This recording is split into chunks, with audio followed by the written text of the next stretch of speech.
Hello, my name is Madi French, and this is my dramatic interpretation performance for the 2021 Region 2 State Qualifying Tournament for CHSA. Linda Healy, Donna Manson, Susan Rancourt, Roberta Parks. When I first got to Seattle, my friends told me that the best way to get acquainted to city living was to go out for a night on the town to go and get rowdy. So when they came to me one Saturday evening with a babysitter, I knew it was best just not to argue with them and to go out for a night on the town. To go and get rowdy. And when we first got to the Sandpiper Tavern, I decided this is exactly what I needed. I mean, it did not solve the money problem, but it sounded good. And after 2 beers, I really decided this is what I needed. And after 2 more, I wasn't even shy. Oh, and every last bit of shyness disappeared when a tall, sandy-haired man approached me and asking me to dance. He was confident and in control of his own world. And ladies, oh, he had an accent. Elizabeth.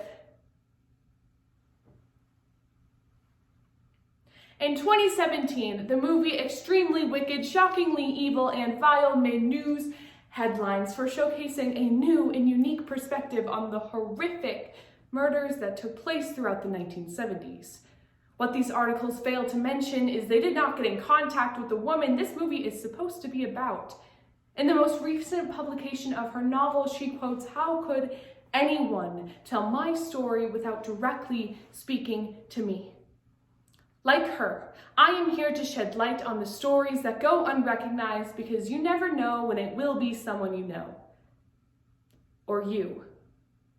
Her true and unedited accounts of her life with The Phantom Prince by Elizabeth Kendall. Brenda Ball, Georgianne Hawkins, Janice Ott, Denise Naslund. After that, him and I began spending most of our time together. I was a 24-year-old recently divorced woman with a child, and I thought those were just 2 strikes against me, but I was shocked and pleased at how much he seemed to enjoy our domestic scene. He would plan fun outings he knew would be, fun for Molly, like going to the zoo or taking trips out to Lake Salmonish, and we'd all go on them.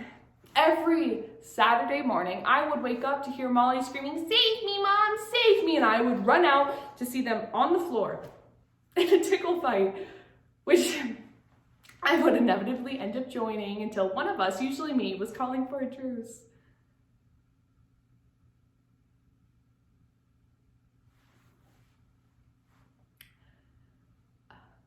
But in early January of 1974 is when the disappearances started.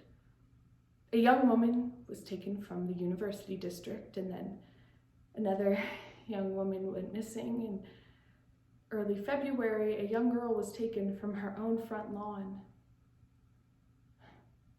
Like every woman in the neighborhood, I was deeply disturbed by what was happening. Deeply disturbed.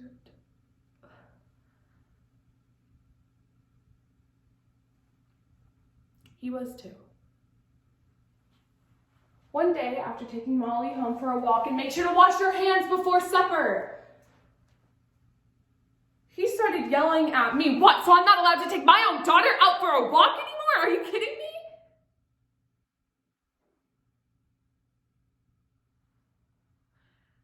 And he said to be careful because I will never know what's out there and to take him next time. And this was how our relationship worked. I would come at him raving about something completely irrational, and he would come at me with a perfectly reasonable explanation for everything.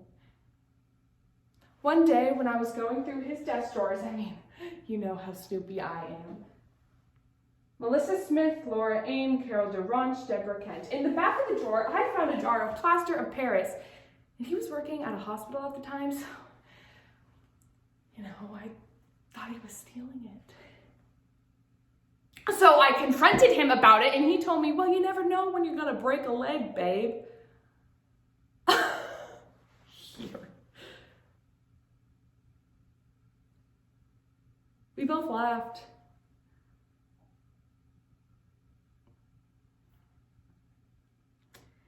In June of that same year, 2 women were taken from Lake Sammamish. And 40,000 people were at the lake that day, and no one saw them get taken.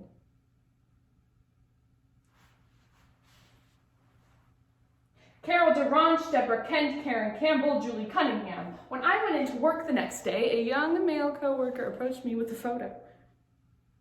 What is this?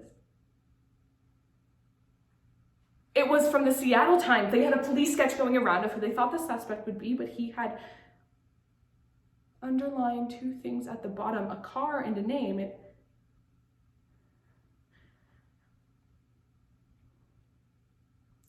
His car, his name. When I got home from work that day, Denise Oliverson, Lynette Culver, Susan Curtis, Margaret Bowman, I called up an old friend of mine and I started, hi, it's Elizabeth, Elizabeth Kendall. Have you seen the police sketches going around? Yeah, yes, the one for the Seattle Times, because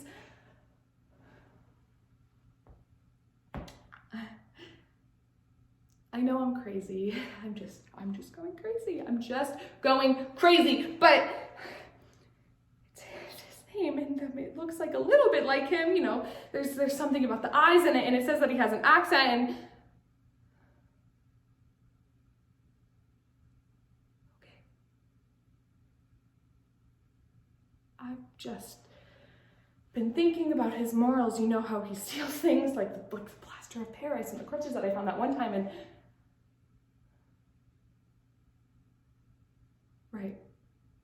Right, no, yeah, I'm just going crazy. I'm just crazy. Crazy Elizabeth. She calmed me down by saying there is a difference. There is a difference between stealing a few things and murdering someone.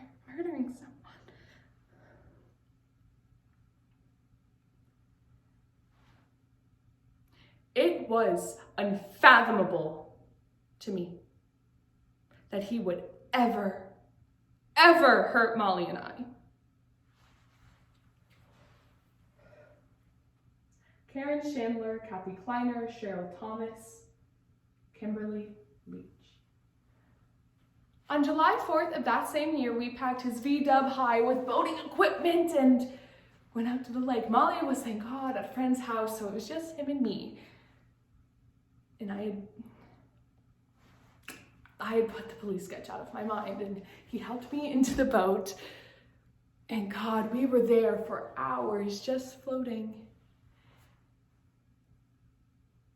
But when I looked at him,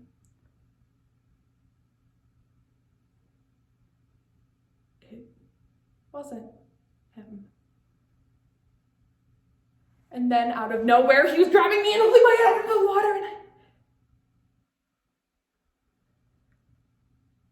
I couldn't breathe. And it took everything I had to pull myself out. What the hell? What the hell? God, you son of a bitch! Why would you do that?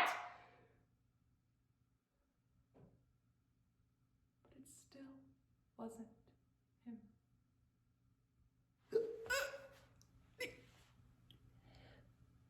He said, if I ever told anyone about this, he would break my neck. So I didn't.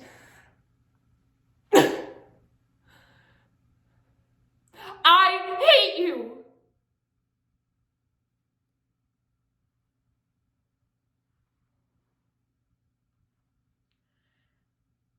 Kimberly Leach, Deborah Kent, Karen Campbell, Julie Cunningham, Molly, Kendall, and Elizabeth Kendall. I said the name of every woman he afflicted. Do you know who it's about? I understand people's obsession obsession with trying to figure him out. I was trying to figure him out, but he's crazy. I'm sane. Give up.